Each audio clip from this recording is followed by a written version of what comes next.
Pag-usapan natin 5 bawal gawin bago matulog, kung ano dapat din gawin bago matulog. Tingnan natin. Ito sinasample ko nga. Alam nyo na, di ba? Itong mga bawal gawin. Bawal may kaaway, mainit ang ulo, hindi ka talaga makakatulog, babangungutin pa. Tingnan natin ano tong 5. Number 1, dapat ingatan natin yung kakainin natin. Merong mga pagkain, pag kinain nyo, talaga katulad nito. Kung masyadong spicy foods, diba? Maanghang masyado, matataba masyado, baka hindi ka makatulog. Maghihintay tayo ng 3 oras at least bago tayo hihiga. Kaya mas maganda maaga tayo kumain para matunaw yung pagkain at hindi tayo magka-GERD, hindi umakyat ang acid, nakataas siya. Okay, so dapat yung tamang pagkain, iwas sa mga pagkaing makakasakit sa tiyan. So, ano itong mga pagkaing makakatulong sa'yo? Actually, depende naman sa tao, pero basically, ito talaga nakakatulong. Para sa akin, favorite ko, pag stress ako, masakit ang tiyan ko, chamomile tea. Kung walang pera pambili ng chamomile tea sa supermarket, ano na lang, hot water. Pwede na hot water, yan. Tapos, pwede ang saging, pamparelax ang saging, pampakalma ng tiyan. Konting kanin, konting isda, basta light meal lang sa gabi, may tulong yan. Oatmeal, prutas, very healthy po, mga pamparelax ng tiyan. Pagdating sa gatas, depende po sa inyo. Katulad ko, meron akong lactose intolerance. Pag kakain ako pagkain may gatas o inom nito, magtatay ako. Pero kung wala kayong lactose intolerance, I think warm milk, yan ang turo ng mga lola natin, di ba? Pamparelax sa gabi. Ano naman yung mga pagkaing iiwasan sa gabi? Ayan, syempre kape, di ba? Kape pampagising, may kape, hindi ka makakatulog. Kakabugba dibdib mo. Alak, hindi rin po maganda. Maraming gumagamit sa alak na pampatulog, pero ang problema sa alak ay hindi mahimbing ang tulog mo, mababaw lang. Tapos pagising mo, may hangover ka pa, tsaka magiging dependent ka sa alak. Nakakataba pa to. Okay? So, alak hindi maganda, kape hindi maganda sa gabi. Depende sa inyo kung kaya nyo pa rin naman matulog, di okay, di ba? Itong tips natin para sa hirap matulog sa gabi. Iwas sa masyadong curry, spicy, maanghang masyado, di ba? Baka kumulo ang tiyan mo Mahirap matulog na masakit ang tiyan. Matatabang pagkain, oily, fatty foods. Ang problema sa fatty foods, matagal matunaw. Ang tagal matunaw nito. 4-5 hours na sa tiyan mo pa yan. Kaya lagi ka pang busog. Mahirapan ka matulog. Baka pa tayo bangungutin, di ba? Second tip, kailangan pagod yung katawan. Ayaw natin na hindi ka pagod. Yung wala kang ginagawa buong araw, tapos hihiga ka sa gabi, hindi ka makakatulog. Mas gusto mo pagod physically sa umaga at sa tanghali. Kung sa mamayaman, pwede mag-exercise. Pero sa mahirap, dilinis ng bahay, trabaho, di ba? Akyat ng hagdan, yan ang trabaho natin. So, pag pagod ka physically sa trabahong bahay o sa office work, sa gabi, konting na lang, lakad-lakad na lang, konting stretch na lang para may cool down ka. Mas pagod ka sa umaga, mas makakatulog ka sa gabi. Isang tip pa, mas maganda po, pwedeng hindi na mag-siesta. Alam ko masarap matulog sa tapos ng tanghali o minsan sa lunchtime. Kaya lang, kung matutulog ka sa tanghali, minsan hindi ka na makatulog sa gabi. So, kung talagang may insomnia ka, medyo try mo pigilan ang pag-siesta, ipunin ang tulog sa gabi.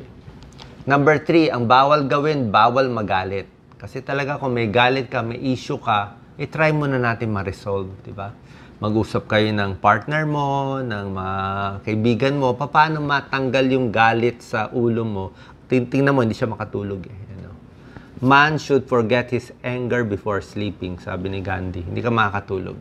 Sasakit pantiyan mo, ma-heart attack pa yan sa gabi. Number 4, kailangan umihi. Diba? Kailangan urinate fully. Diba?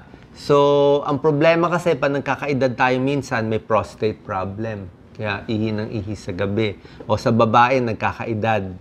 O may bladder prolapse, may UTI, kaya ihi ng ihi sa gabi. Nasisira ang tulog natin So, ang payo ko, mas maganda uminom ng tubig, diba? 10 to 12 glasses. Pero, kung meron kayong ganitong problem, prostate, UTI, ihi ng ihi, pwede naman uminom ng maraming tubig sa umaga, pero pag gabi na, medyo bawas na tayo. Para mas makatulog ka sa gabi, bawi na lang tayo sa pag-inom ng tubig paggising ng 5 a.m., 6 a.m. Ang pinaka-exception lang po natin kung meron kayong kidney stones, bato sa bato. Kung meron kayong kidney stones, wala tayong choice. Inom ka ng tubig kahit sa gabi, madaling araw. Kasi kailangan mahugasan yung kidney stones, maalis yung kidney stones. Pero kung hindi naman, umihi para hindi tayo gising ng gising, masisira ang tulog natin. Number 5, kailangan po, ito po pinakamahalaga, wala kang maraming iniisip. Yan ang bawal. Bawal mag-isip, magplano masyado sa gabi. Kailangan i-cool down na natin yung pag-iisip natin. Ito. Take time to relax. Yan, 1 to 2 hours bago matulog. Relax na. Sarado na yung cellphone, sarado na yung laptop. 1 hour before, last check ng email. Wala na masyadong text. Para makatulog ka. Di ba? Para makarelax ka.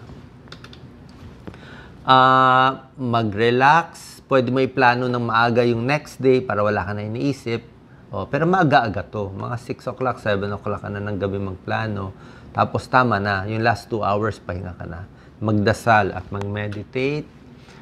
Pag na-stress pa rin po, maraming iniisip, maraming problema, try nyo yung deep breathing. May tulong yan. Nag-isip ng bagay na pamparelax lang, hinga lang malalim. To, breathe in 4 to 5 seconds, hinga malalim. Pigil, mga 5 seconds. Pigil, 5 seconds. Ito medyo matagal, 7 seconds. 5, tapos exhale, dahan-dahan, mga 6 seconds. So, dahan-dahan, hinga, pigil, at relax. Maraming sakit matutulungan ng deep breathing exercise. Kung may high blood, medyo bababa yung high blood. Kung may palpitation, mababawasan yung palpitation. Kung maraming iniisip na stress, makakabawas to. Actually, kanina may vertigo ako, nahilo ako. Nung nahilo ako, nag-deep breathing lang ako Medyo kumalma. Dapat kalmado. Okay? Tapos mayroong mga bedtime affirmations. Parang maganda to na iniisip natin na sa buong araw, parang I have done my best. Ginawa ko na yung pinakamaganda. I have earned my rest. Kailangan makatulog na ako, di ba? Kasi nagtrabaho naman ako Wala naman ako inaway, love and kindness. Ito. I close this day with pure joy and now drift into a sound sleep. So, nagawa ko trabaho ko. Wala akong inaway na tao, di ba? Tumulong tayo sa tao. Deserve natin makatulog. Pagising natin sa umaga, trabaho ulit. Ito po, kailangan relax ka. Yan na. Marami humihingi sa akin ng sleeping pills. Laging may problema. May iniisip, may asar sa katawan, galit sa mundo, may kulo may mainit ang ulo Pero pinaka-effective sleeping pill, peace of mind. Pwede kayo mag-psychologist, mag-psychiatrist, alisin yung bumabagabag sa utak ninyo. Ngayon, kung ginawa nyo na itong 5 tips, mga iiwasan, mga dapat gawin, hirap pa rin kayo matulog, pwede kayo mag-try ng melatonin, over the counter, safe naman tong supplement na to. Pero ako hindi ko tinitake sa akin hindi ko na kailangan at medyo mahina lang naman siya. Antioxidant, healthy naman, walang masama. Pero yung iba kahit ang may melatonin, hindi pa rin makatulog. Parang may tulong makatulog konti.